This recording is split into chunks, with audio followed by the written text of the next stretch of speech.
তখন বলছে কি সর্বনাশ, কি সর্বনাশ, মস্তক কেন দিতে যাবে? মস্তক নেব না। তখন বলছে ভয় পাবেন, আপনি ভয় পাবেন না, ঠিক আছে, আমি এবার আপনাকে যে দানের কথা বলছি সেটি শুনুন। আমার শরীরের অঙ্গের সঙ্গে জাত, আমার দেহের রক্ষক, দেবতা ও অসুরদের মধ্যে শ্রেষ্ঠ অস্ত্রগুলো যাকে ভেদ করতে পারে না, তাহলে আমি সেই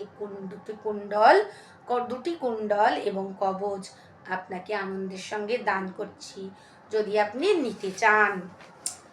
যেই মাত্র বলেছে সেই বলছে সহর্ষম আনন্দের সঙ্গে, দাদা তো হ্যাঁ নিশ্চয়ই, দিয়ে দাও দিয়ে দাও।